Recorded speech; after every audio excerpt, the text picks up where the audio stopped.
Hi everyone. I'm just kind of making this video here on the fly, but it's a topic that I think it's well worth a discussion on this channel, and for anyone who has any curiosity about this subject. So, The Witcher is completely blown up in popularity as of late again. CD Projekt Red is utterly killing it with the Witcher franchise, and between that and the Netflix series, it's booming. The player counts are so high right now that it rivals even the launch numbers of the game, and for good reason. Now, if you watched the TV show, you might be asking yourself, are these books that this game and this series based on worth the time and investment reading into? I normally don't read. I do other things in my spare time. I'm not too big on reading, for example. A lot of you might be thinking that, and I can't blame you because I'm on a similar boat there. I've usually never read a whole lot, but a lot of the times that I have, I know that the stories have been good and have stuck with me. I still remember The Outsiders, The Hot Zone, Fahrenheit 351, and all these other books that I read through middle school and high school very well for good reason.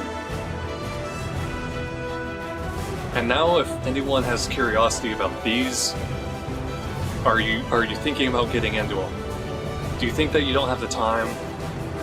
Whatever might be holding you back, let me try and help you a bit. So, the Witcher books, the way it kind of goes chronologically is, these two are the first. These two are the short stories that you see within the season 1 of the Netflix show. The Last Wish and The Sword of Destiny. Both the tales from this help introduce The Witcher. They help guide you into the universe with these short stories about Geralt and his travels and encounters.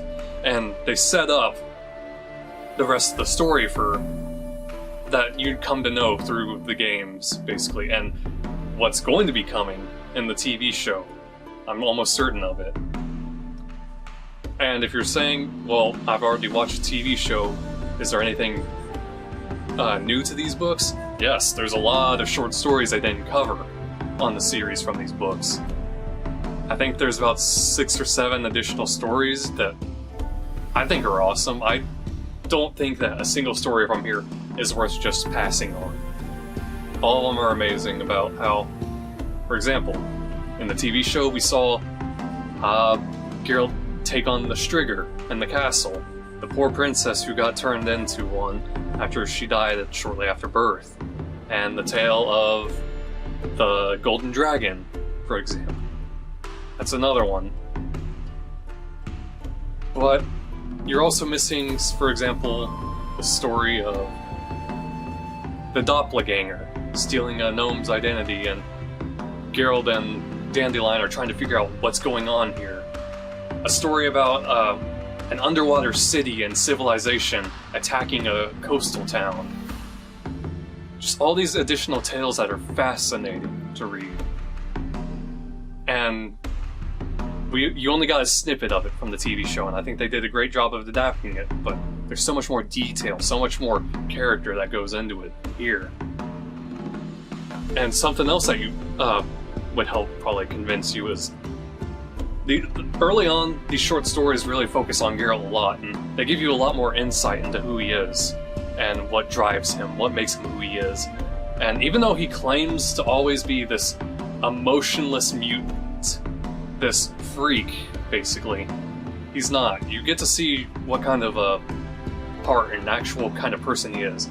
And while his occupation drives him to work for money, you see more of his personal feelings come out, and his interventions, and how he deals with these encounters that he makes. They're truly fascinating. And throughout these short stories, like I said, it's going to be building up to the bulk of the Witcher story. Ciri, and Geralt's ties of destiny and fate to her, and how we get to see her grow up, and how much the world hinges on the child of the Elder Blood, basically.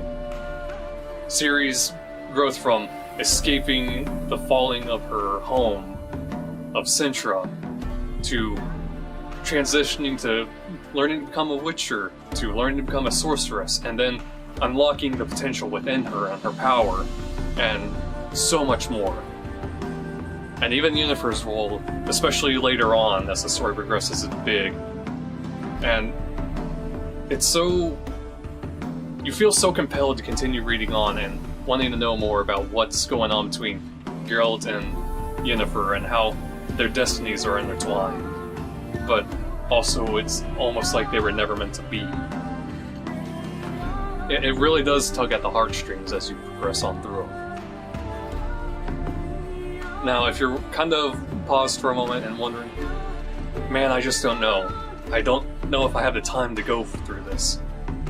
Consider this. If reading is something that just kind of bugs you or is a little off-putting, I'd say try to get a digital copy or go to the library or your local Barnes & Noble, Amazon, whatever. These books are fairly cheap. Just try and read an hour, try and read a couple chapters. If that still doesn't sound appealing, then let me provide a great alternative. Audiobooks. Audiobooks is where I did a bulk of these stories, actually. Exact same content, but it's told by somebody who has an amazing voice, and they really portray the characters and their emotions and everything that is going on. The intensity of a battle, or the somber moments, and the weight behind every decision, and an incredible detail. If you work somewhere where you can put like a headphone in and listen to music, get the audiobook, just listen to it. Heck, the audiobooks might even be on YouTube. I don't know about that, but I've seen like the Metro series, the Halo series, all these other audiobooks are on YouTube. So maybe you could give it a test drive there. But even going through an audiobook, it's a wonderful way to pass the time. Whether you're at work, whether you're doing a personal project at home, on a road trip, whatever it is, you're going to still get just as effective of a story told to you that way as you would sit down and flip through these. Something else that I want to add is this book here was the last one to come out. The Season of Storms. This is another side story, and I think, well, most of these came out in the 90s.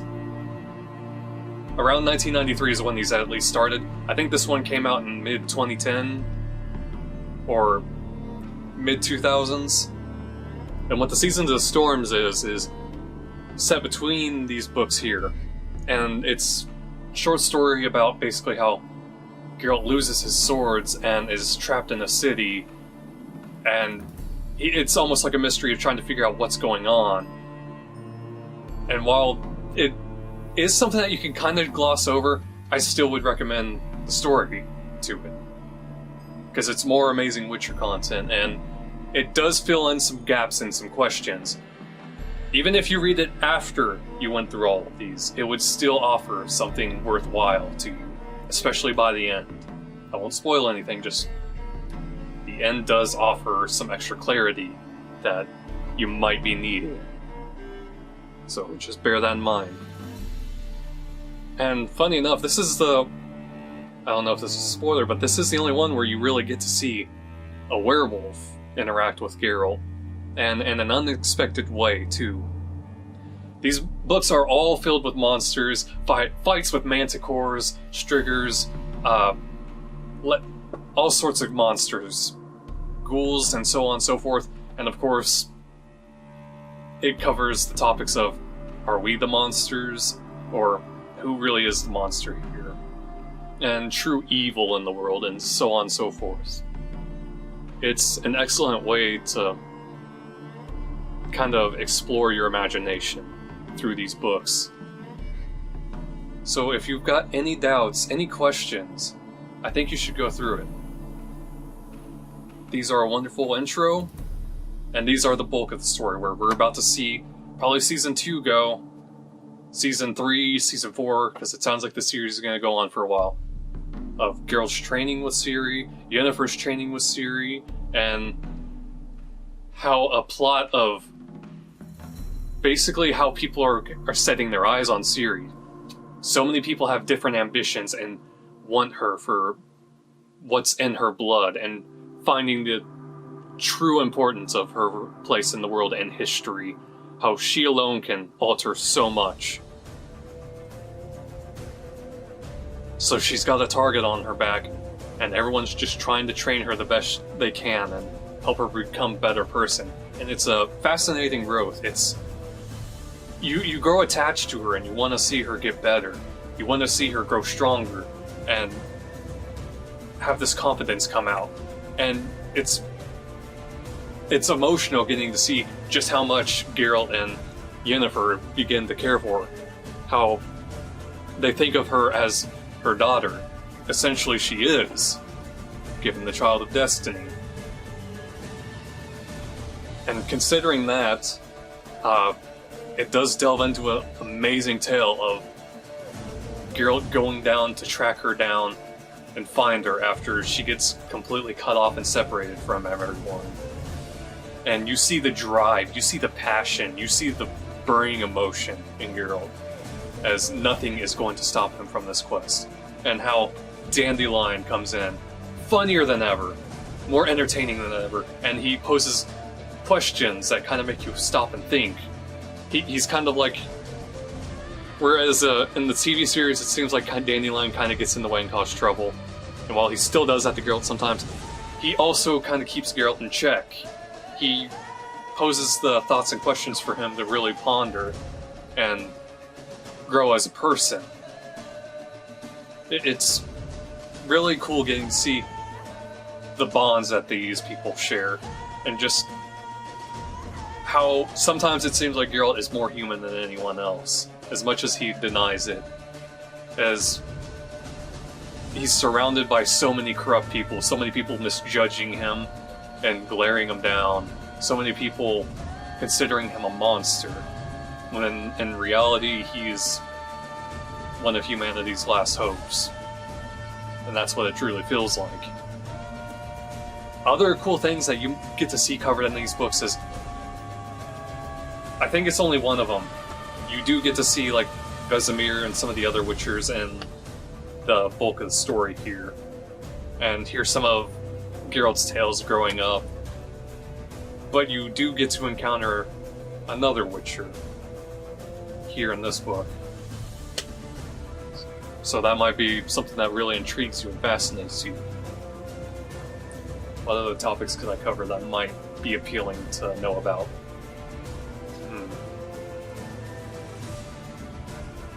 Essentially, I think that does cover most of it. Just... I know reading for some people just seems intimidating, or whatever your reason may be that's off-putting. Give it a try. Coming from someone who usually just kind of glossed over it for so long, I think it's worth giving a shot.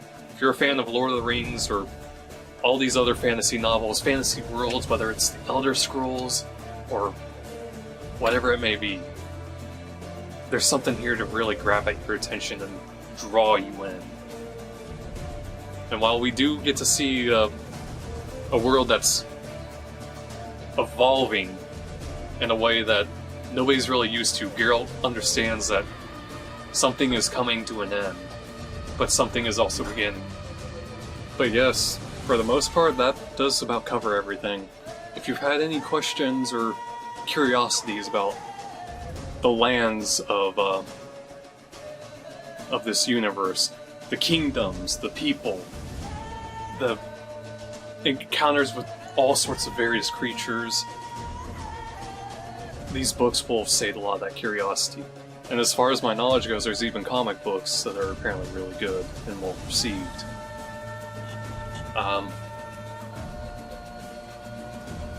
It's not mandatory to kind of go in this order, but again, I would strongly recommend start with The Last Wish, the introduction to The Witcher. The Seasoned Storms is a short story set between these, made in 2013. Its most recent tale, and I don't know if we're going to be getting any more, but I think it was a worthwhile read. Then The Last Wish. The next part of building up to the bulk of the story with a few more short stories and the introduction of Siri. And basically where the Netflix series has officially finished up season 1. Right here. And then this is the bulk of the rest of the content with, what's the third thing? Blood of Elves. That's the first novel. Then The Time of Contempt, The Baptism of Fire, Tower of Swallows, and then finally, the story comes to its peak and finish with The Lady of the Lake. All of these form such an amazing tale, one that's unforgettable, and any fan of the Witcher universe, this is almost a mandatory. It's almost mandatory to do this, I'd say. And you won't regret that. I think you'll genuinely love it. But that does about sum up my thoughts and feelings. Anyone who's shy, anyone who's nervous about getting into reading these, give it a try. These books are cheap if you want to buy them. You could probably find them at a local library. Or you could probably listen to an audiobook, and I'd bet that the audiobooks are on YouTube, at least a few of them. With that about sums up my thoughts and feelings. This was just something made on the fly, was letting it kind of pour out as it came to mind. I do have more video game based novels and a lot more I can say about those, and just this whole topic in general.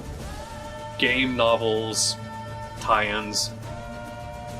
There's certainly a lot of content there from the Halo universe, Mass Effect, and I have a lot to say on Metro 2033, 2034, 2035. There is a lot to cover in that. But yeah, that. Take care, everyone. I hope you enjoyed. I hope this helps any thoughts or feelings or questions you might have. If there's anything that you want to add in the comments section, please do. Please do. Elaborate a little more on the tale, or correct any details that I might have garbled up. Whatever it may be, I hope this helps you. And I hope this might be a decent way for you to pass your time in quarantine. That, take care, everyone. See ya.